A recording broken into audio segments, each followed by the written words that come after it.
Baik, bismillahirrahmanirrahim. Assalamualaikum warahmatullahi wabarakatuh. Kembali lagi di kanal YouTube saya, Matematik Undercover. Hari ini kita akan melanjutkan materi mengenai rotasi atau perputaran. Adapun capaian pembelajarannya, mahasiswa dapat memahami atau mendefinisikan mengenai rotasi serta melakukan rotasi dengan titik pusat dan sudut tertentu. Ya, jadi ini hafalannya juga banyak ya, sudut-sudutnya baik dari 0 derajat sampai 360 derajat. Hanya saja ada rumus bakunya gitu ya. Nanti kita akan menjelaskan asal usul rumusnya melalui tatap muka virtual dengan Zoom ya. Di sini saya akan menjelaskan singkat saja, esensinya saja ya.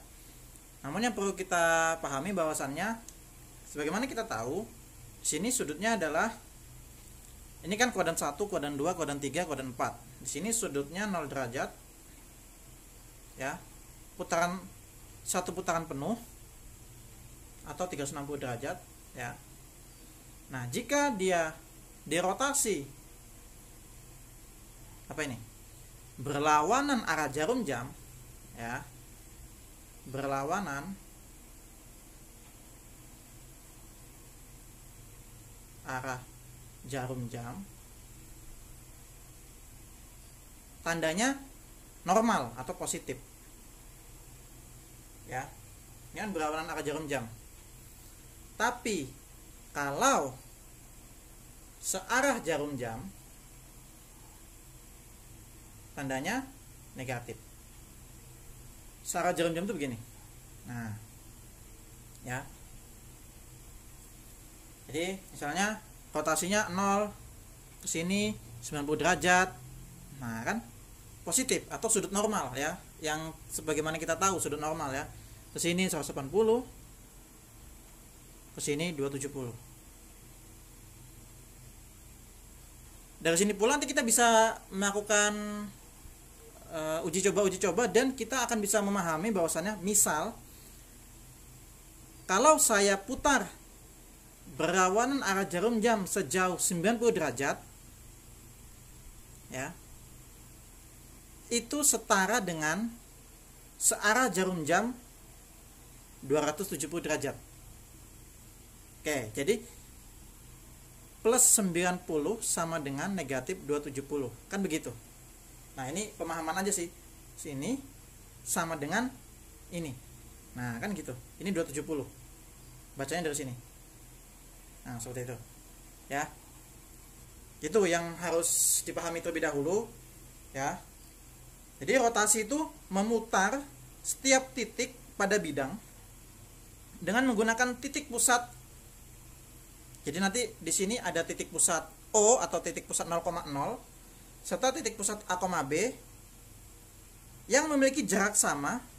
Jadi kalau misalnya sini jaraknya sama, hasilnya ya sama gitu ya. Jari-jari kan gitu. Konsepnya seperti itu. Memiliki jarak yang sama dengan setiap titik yang diputar atau jari-jari. Nah, dari sini pula kita nanti bisa mendapatkan, ini saya gambaran umum saja. Misal ini garis ya, saya punya garis diputar. Pertanyaannya adalah apakah garisnya ini berubah bentuk? Tentu tidak, tetap garis, tapi berubah posisinya. Kan begitu. Saya punya segitiga diputar, misalnya begini jadinya. Yang berubah posisinya, tidak merubah bentuk. Nah, dari sini kita bisa pahami juga gitu ya. Jadi secara umum kita bisa dapatkan sifat-sifat dari rotasi. Ya. Ini belum pakai rumus loh ya, belum pakai rumus, tapi pemahaman saja. Saya punya benda, misalnya ini diputar, kan jadinya begini nanti misalnya, gitu, ya. Dan seterusnya. Tidak mungkin benda ini, kotak ini persegi panjang ini berubah menjadi persegi misalnya. Nah, itu konsepnya lain lagi, seperti itu ya. Oke, sekarang saya akan tuliskan rumusnya. Saya akan hapus dulu. Oke, ini sudah saya tuliskan rumusnya. Jadi yang pertama, rotasi dengan titik pusat O atau titik pusat 0,0 dan sudut putar alfa. Rumusnya ini. Sedangkan yang kedua, rotasi dengan titik pusat A, B, misalnya pusat rotasinya di sini, di sini, di sini, terserah gitu ya, A, B, dan sudut putar alfa. Rumusnya seperti ini. Rumusnya mirip. Sekali lagi, kalau misalnya kalian metodenya menghafal, bukan memahami ya, kalian menghafal, polanya mirip nih. Kalau pusat A, B, min A, min B, min A, min B, seperti itu aja. Kalau ini pusat 0,0, min 0, min 0, min 0, min 0, atau tidak ada, kan begitu ya. Jadi rumus bakunya adalah cos min sin, sin cos. Nah, itu yang perlu diingat-ingat, atau komisi siko. Nah, gitu aja ya. Komisi siko. Kosinus min sinus, sin kosinus. Nah, komisi siko, gitu aja. Oke, sekarang langsung aja saya akan memberikan contoh soal untuk rotasi titik, garis, dan bidang. Oke, kita sudah ada soal di sini. Saya kasih contoh yang gampang aja ya, sudutnya yang 90 derajat dan 180 derajat. Biar enak ngitungnya ya. Oke, kita nomor 1 dulu. Tentukan bayangan 2,3 yang dirotasi sejauh 90 derajat dengan titik pusat 0,0. Nah, berarti kita jangan lupa rumusnya ya. Dengan titik pusat 0,0 berarti x aksen, y aksen,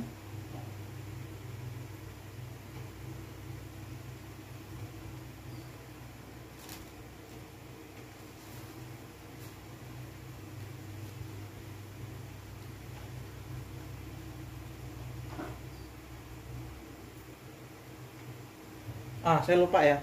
Sebenarnya matriks transformasi nanti ya di materi berikutnya. Hanya saja untuk memudahkan memahami rumus dari rotasi memang salah satu caranya ya dengan matriks gitu.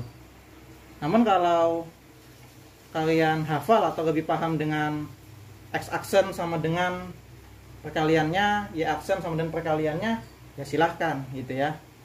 Jadi diingat-ingat konsep perkalian matriks ini dengan ini ya.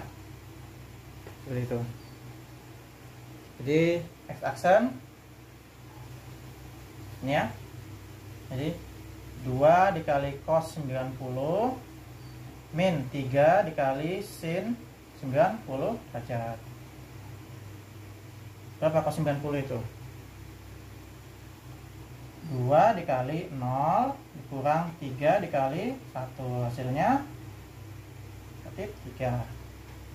Begitu pula ya, y aksen ya, 2 kali sin 90 tambah 3 kali cos 90, hasilnya 2 kali 1 tambah 3 dikali cos 90, 0, jadinya 2. Sehingga bayangannya adalah negatif 3,2. Nah, seperti itu. Gampang ya. Oke. Sekarang kita akan ke nomor 2. Kalau mau digambar boleh, silakan kalian coret-coret, kalian gambar. Di sini kita akan langsung menghitung dengan yang sudah saya jelaskan di video sebelumnya. Saya akan hapus dulu. Ya, sudutnya sama ya. Ini maksudnya R O, 90 derajat, artinya dengan pusat O sejauh 90 derajat. Ya, 90 derajat berlawanan arah jarum jam atau positif gitu ya. Sorry, ini kita X, Y ya. Persamaan garis tidak ada X, Y nya dalam hal ini ya. Jadi nanti kita akan mainkan substitusi juga. Berarti X aksen itu X cos 90 derajat min Y sin 90 derajat. Hasilnya X kali cos 90 0 min Y sin 91, berarti X aksen itu min Y. Ingat-ingat. Sekarang Y aksen. X sin 90 plus Y cos 90 derajat. Berarti Y aksen itu X kali 1 plus Y kali 0. Jadi Y aksen sama dengan X. Ingat-ingat juga.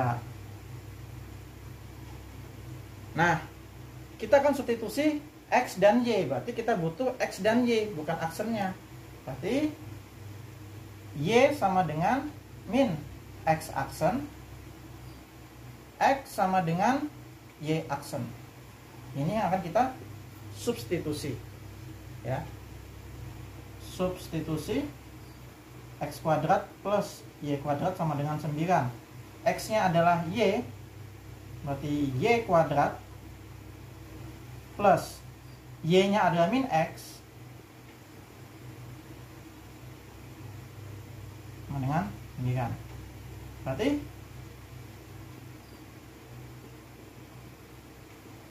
nah, dari sini kita bisa simpulkan, oh, Pak, apa bedanya X kuadrat plus Y kuadrat dengan Y kuadrat plus X kuadrat? Kan sama aja. Ya, seperti di awal yang saya bilang tadi, tidak mengubah bentuknya. Ini memang sengaja saya kasih contoh yang persamaan lingkaran, bukan persamaan garis atau persamaan linear ya. Sengaja nih. Jadi, misalnya lingkaran, saya punya lingkaran di sini. Saya putar, jadinya pasti lingkaran juga. Tidak mungkin lingkarannya jadi besar, atau jari-jarinya katakanlah 25 misalnya, kan enggak. Jari-jarinya R kuadrat ya. Jari-jarinya ini kan 3. Jari-jarinya menjadi 5, atau X kuadrat plus Y kuadrat sama dengan 25. Kan tidak mungkin. Nah, seperti itu. Ya. Bisa pahami ya? Sekarang yang ketiga. Saya akan hapus dulu. Oke, kita masuk yang ketiga. Namun saya akan sedikit modifikasi penyelesaiannya ya. Dalam hal ini saya anggap kalian sudah memahami matriksnya ya. Karena ini matriks kan pelajaran SMA. Ya, perkalian matriks. Jadi kita bisa langsung begini. X aksen, Y aksen sama dengan cos 180 itu berapa? Min 1 ya. Sin 180 0.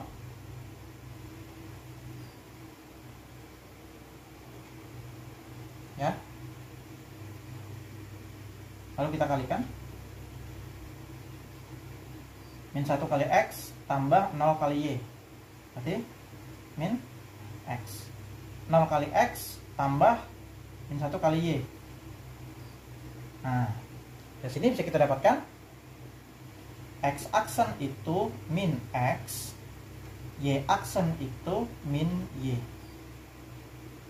Khusus sudut 180 derajat.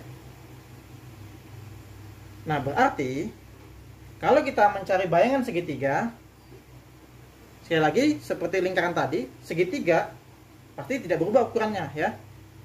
Segitiga titiknya A 1,3, berarti bayangannya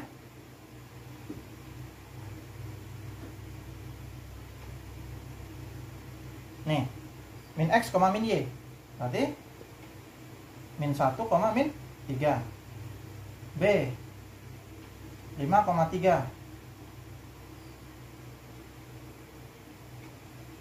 Berapa? Min 5, min 3. C 5,7. Berarti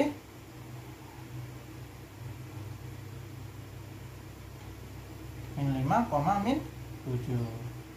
Nah, itu bayangannya ya. Kalau digambar, nih gambarnya di sini segitiganya. Nah, coba kalian gambar ya. Gambarnya di sini segitiganya. 1,3. Sini, siku-siku. Lalu diputar 180 derajat. Berarti di sini. Nah, seperti itu. Ya. Nanti visualisasi lebih jelasnya saya akan memberikan materi melalui GeoGebra ya di video berikutnya. Semoga mudah dipahami. Ini saya berikan contoh yang mudah saja dengan pusat O atau 0,0. Untuk pusat A, B nanti sebagai latihan dan akan saya berikan di grup WA. Itu saja yang bisa saya sampaikan. Semoga mudah dipahami. Mohon maaf jika ada kekurangan. Sekian. Assalamualaikum warahmatullahi wabarakatuh.